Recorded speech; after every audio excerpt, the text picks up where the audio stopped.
चाहिए। सबसे पहले तो मैं आपका भी शुक्रिया अदा करना चाहता हूँ और आपके माध्यम से सरकार का भी शुक्रिया अदा करूँगा, specially department of geology and mining, जिन्होंने दोबारा मेरे पे विश्वास दिखाया है।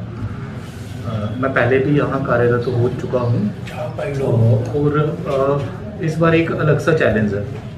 आपको भी पता होगा कि बड़ी सारी इंडस्ट्री जो है वो ऑलरेडी सील्ड हो चुकी है। यहाँ पे स्टोन क्रशर्स रेट्स बड़े सारे मटेरियल के बढ़ चुके हैं, लीजेज ऑपरेशनल नहीं हैं, तो ये सारे चैलेंज रहेंगे और मैं कोशिश करूँगा कि मैं इन सब के ऊपर खरा उतरूँ। लोगों का जो मेरे पे ट्रस्ट है, जो गवर्नमेंट का ट्रस्ट है, जो डिस्ट्रिक्ट एडमिनिस्ट्रेशन का ट्रस्ट रहेगा, डायरेक्टर साहब का जो ट्रस्ट है, मैं उसके ऊपर खरा उतरूँ और जो हमारा एक सरकार का रहता है ईज ऑफ डूइंग बिजनेस, लोगों की सुनवाई हो, लोगों को जो प्रॉब्लम आ रही है पर्टिकुलरली जो मटेरियल को लेके।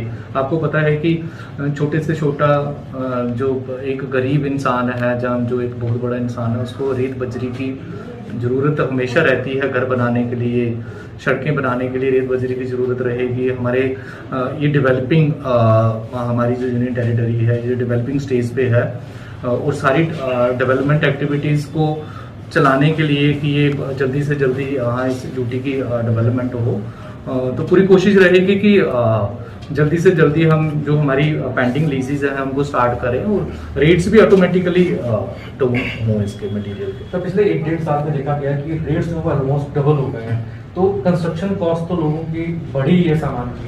इसके अलावा लीजेस को लेकर ई ऑक्शनिंग को लेकर भी प्रोसेस चलाया गया ताकि लोगों को जेन्युइन रेट्स पे ये जो कंस्ट्रक्शन मटेरियल है प्रोवाइड हो।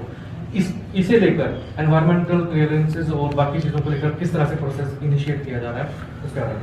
ये आपको पता है कि आज से कम से कम 2012 में एक हरियाणा हाई कोर्ट में एक बिल फाइल किया था, Deepak Kumar versus state of Haryana.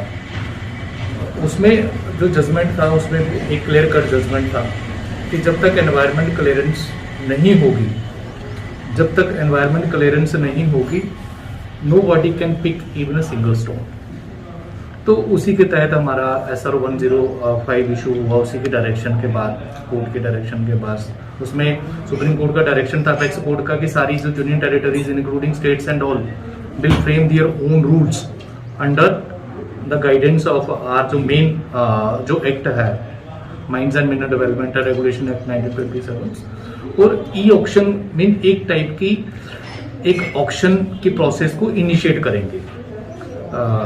मैं आपके माध्यम से बताना चाहता हूं कि यहाँ जो हमने ऑलरेडी 25 ब्लॉक्स ई ऑक्शन कर दिए हैं, उनका जो प्रोसेस है फाइनल स्टेज पे है। एनवायरमेंट क्लियरेंस में, एनवायरमेंट क्लियरेंस के हमारी एक स्टेट की अथॉरिटी है जो अंडर MOF के गाइडेंस के अंडर काम करती है और वो सारा उसकी फाइनल स्टेज पे है, likely to be issued within a month and so. इसके अलावा रूरल एरियाज की बात करें तो वहाँ पर जो कंस्ट्रक्शन मटेरियल इसकी स्कार्सिटी बहुत ज़्यादा नहीं गई है और पर्टिकुलरली गवर्नमेंट ये बोलती है कि पंचायत के अंदर जो है वो उनको थोड़ी सी सशक्तिकरण किया जाएगा, उनको भी अपने लेवल पे लीजेस प्रोवाइड की जाएंगी। उसके लिए क्या प्रोसेस है और आने वाले दिनों में क्या किया जाएगा? देखो, जो PRIs का जो प्रोसेस है हमारा शॉर्ट टर्म परमिट का अप टू 1 हेक्टेयर, ये पहले से हमने इस प्रोसेस को किक स्टार्ट किया हुआ। हमने 5 ब्लॉक्स जो है डिफरेंट पंचायत में आइडेंटिफाई कर लिए हैं। वो PRIs को ही मिलेंगे, पंचायतों का लोकल रेवेन्यू जनरेट करने के लिए मिलेंगे और जो पंचायतों की लोकल डेवलपमेंट में मटेरियल लगेगा जैसे नाली, सड़कें, उनके लिए this process already progress. Routine में पिछले कुछ महीनों से देखा गया है कि इलीगल माइनिंग्स को लेके काफी जो है वो शोर पर रहता है और पुलिस भी इस पर कार्रवाई करती रही है।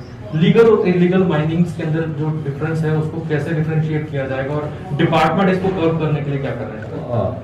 Mining without the permission of the department, without the payment of royalty, है ना,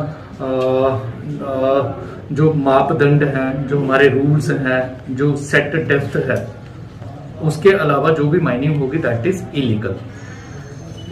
तो इस ऑफिस का जो मेन इस ऑफिस का मोटो है, जो इस ऑफिस की फंक्शनिंग है, वो है कि हमें सारी माइनिंग एक्टिविटीज, जितनी भी इलीगल माइनिंग एक्टिविटीज हैं, उसको लीगल माइनिंग एक्टिविटीज के दायरे में लाएं। उसके लिए डिफरेंट टाइप के अभी रिसेंटली ही डायरेक्टरेट ऑफिस में एक फ्लाइंग स्क्वाड भी गठित हुआ है, वो भी उसके ऊपर नज़र रखेगा।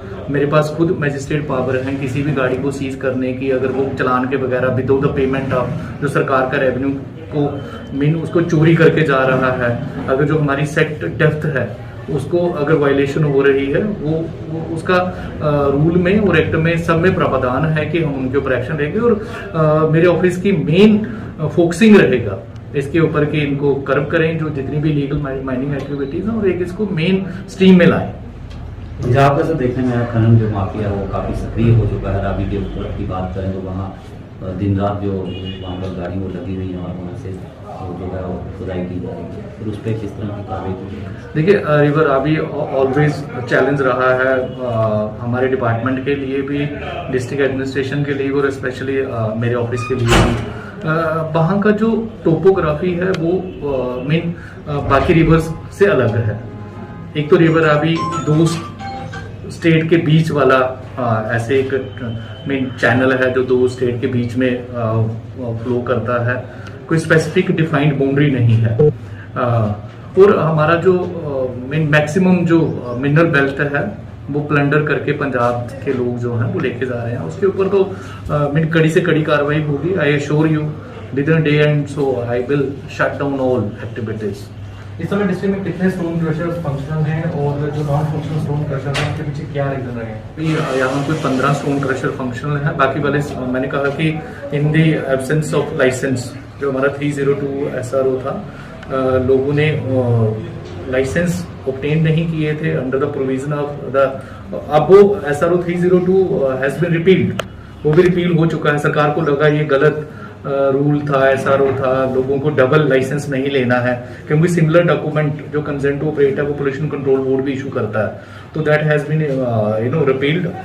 तो मैं देखूंगा अभी इनको कि किस तरीके का इनके ऊपर क्या क्या मेन एलिगेशंस हैं, किस कौन कौन से चार्जेस लगे हैं, और ट्राई करेंगे कि इनको मेन स्ट्रीम में लाएं। सर रेत बजरी के जो हाई रेट की बोल रहे हैं सर, उनको लेकर आम जो जनता वो परेशान है, कब तक सर उनको राहत मिलेगी? देखो ऑटोमेटिकली हमारे पास कोई 5 लीजेस प्राइवेट लीजेस हैं, 4 उसमें है, एक रिवर रावी में भी है, और they are going to start in a no time. जो प्राइवेट लीजेस हैं इनका इसी हो चुका है, तो ये हफ्ते 10 दिन में ये भी स्टार्ट हो जाएंगे, और 25 जो हमने ई ऑक्शन की है स्टेट लैंड पे वो भी स्टार्ट हो जाएंगे, और ऑटोमेटिकली जो मटेरियल के रेट हैं दे विल कम डाउन। और मैं भी देखूंगा कि अगर कोई एक्स्ट्रा जो ओवर चार्जिंग हो रहा है, हमारे यहाँ रेट सेट है, हमारी एक कमेटी कॉन्स्टिट्यूट हुई, हर एक डिस्ट्रिक्ट में एक कमेटी है जिसने ऑलरेडी जो रेट्स हैं मिनरल्स के वो नोटिफाइड किए हैं। अगर कोई भी उसके अबव रेट चार्ज करेगा तो उसके ऊपर कार्रवाई होगी, और उसको जो भी हमारे SRO में प्रावधान प्रोविजन अंडर एक्शन होगा।